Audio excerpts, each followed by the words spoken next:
এবার খড়গপুরে চলে যাব। ভোটের আগে তো অনেক হুমকি হুঁশিয়ারি আপনাদের দেখিয়েছি, এই ভোটের পরে আবার পুড়িয়ে মারার নিদান, পুড়িয়ে মারার হুমকি তৃণমূল কাউন্সিলরের। খড়গপুরে জমি ফাঁকা করতে এলে কি করবে তার হুমকি দিলেন। আরপিএফ ও রেল আধিকারিকরা আজকে জমি ফাঁকা করতে এসেছিলেন এবং তাদের সঙ্গে কি হলো দেখুন। চলো তো, এটা সব কথা বলবো না আমরা। আমরা আগুন লাগিয়ে দেবো যদি বেশি কিছু করেছি।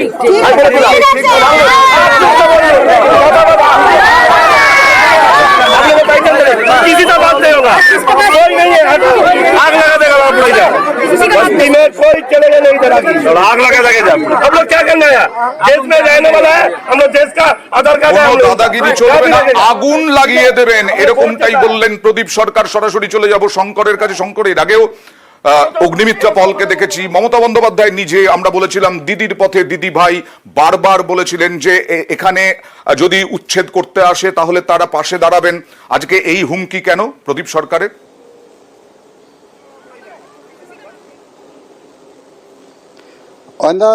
জানিয়ে রাখি যে এই যে হুমকিটা দিয়েছেন খড়গপুর পুরসভার 9 নম্বর ওয়ার্ডের প্রবীর ঘোষ বলে একজন কাউন্সিলর, তিনি দিয়েছেন। তার কারণ হচ্ছে যে এই লোকসভা নির্বাচন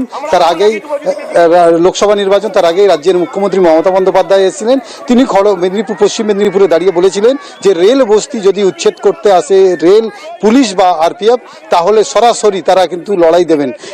এই যে নির্দেশ, এরপরেই দেখা গেছে যে আজকে খড়গপুর পুরসভার যে 29 নম্বর ওয়ার্ডে সুভাষনগর এলাকা, সেইখানে রেলের যে আরপিএফ এবং রেলের আধিকারিক সেখানে গেছিলেন দুটি বাড়ি উচ্ছেদ করতে। তার কারণ হচ্ছে যে এই যে গরিব লোকরা দীর্ঘ 70 বছর ধরে ওই এলাকাতে রয়েছেন, তারা অভিযোগ করছেন যে এই যে ঝড় বৃষ্টি হয়েছিল তাতে ঘর ভেঙে গেছিল এবং জল পড়ছিল, এবং সেই ঘর তখন যারা বানাচ্ছিলেন তাদেরকে আজকে উচ্ছেদ করতে গেছিলেন।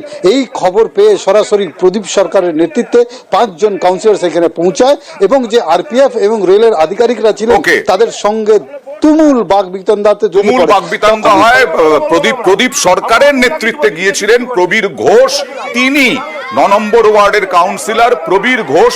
মাফ করবেন, প্রদীপ সরকার এই হুমকি দেননি, হুমকি দিয়েছেন প্রবীর ঘোষ। যদিও প্রদীপ সরকারের নেতৃত্বে গিয়েছিলেন এই কাউন্সিলরদের প্রতিনিধি দল, এবং তুমুল বাকবিতণ্ডা একবার দেখাই।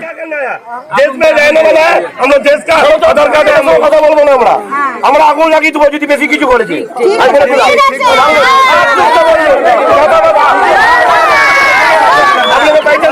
किसी का बात नहीं होगा, कोई नहीं है, आग लगा देगा आप लोग इधर, बस्ती में कोई चलेगा नहीं इधर आगे, आग लगा देगा जब हम लोग क्या करना है, देश में रहने वाला है, हम लोग देश का आधार कार्ड है, हम लोग उनका जहाँ भी रहेगा, ठीक है।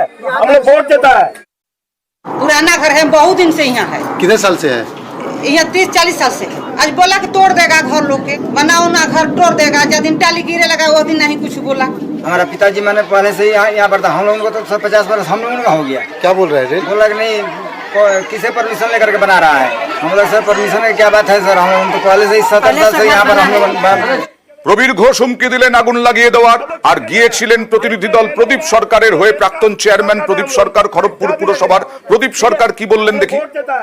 নিজেরা যখন হেরে গেছে সেই ব্যর্থতাকে ঢাকতে রেলকে দিয়ে জোর করে আবার অন্যায়ভাবে গরিবদের বস্তি ভাঙার জন্য আরপিএফ পাঠিয়েছিল। এটা যে রেলের জায়গা তার প্রমাণ তো আপনারা আগে আমাদের দিন, সেই প্রমাণ ওনারা দেখাতে পারেনি, লোকাল অ্যাডমিনিস্ট্রেশন আলোচনা করেনি। যদি রেলকে কোনো কিছু উন্নয়নের কাজ করতে হয় রাজ্য সরকারের সাথে আলোচনা করে অনুমোদন নিয়ে করতে হবে।